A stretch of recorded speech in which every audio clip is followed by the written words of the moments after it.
আমাদের দাবি আদায় না হওয়া পর্যন্ত আমাদের এই কর্মবিরতি চলবে।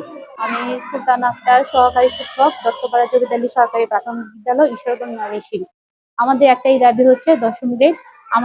আমাদের সহকর্মীরা, আমাদের স্যার ম্যাডামরা এই যে শহীদ মিনার এত কষ্ট করছেন, আমরা তার জন্য খুব শীঘ্রই আমাদের দাবিটা মেনে নেওয়া হয়। সবাই যেন আমরা বাচ্চাদের, ওরা হচ্ছে আমাদের সন্তান, প্রত্যেকটা শিশু হচ্ছে আমাদের সন্তান, আমাদের যেমন নিজেদের সন্তান, ওরা প্রত্যেকটা শিশুই আমাদের সন্তান। আমরা আমাদের দায়িত্ব আমরা যথাযথভাবে পালন করছি, ইনশাল্লাহ করব। শুধু আমাদের দাবিটা মেনে নিলেই আমরা আল্লাহর কাছে লাখ কোটি শুকরিয়া।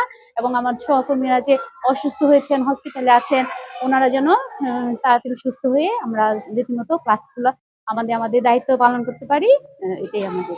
আসলে আমাদের কর্মবিরতির মূল উদ্দেশ্য হচ্ছে আমাদের 10ম গ্রেড বাস্তবায়ন। দীর্ঘদিন যাবৎ দেখা যায় যে আমাদের শিক্ষকরা সকল প্রকার সুযোগ সুবিধা থেকে বঞ্চিত হচ্ছে। যে গ্রেডে আমাদের 3য় শ্রেণীতে আছি, ওই গ্রেডে দিয়ে পরিবারের লালন পালন করা, আমাদের পরিবারের ব্যয় বহন করা কষ্টকর হয়ে যাচ্ছে।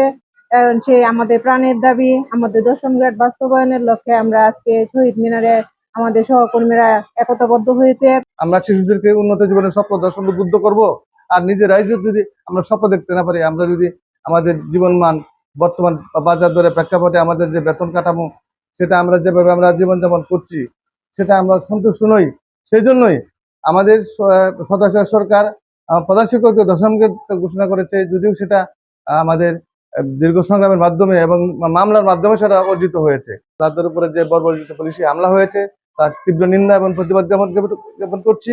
এবং আমাদের যে শিক্ষকরা আহত হয়েছে তাদের উন্নত চিকিৎসার ব্যবস্থা করার জন্য আমি সম্মানিত মাননীয় সরকারের কাছে আহ্বান জানাচ্ছি।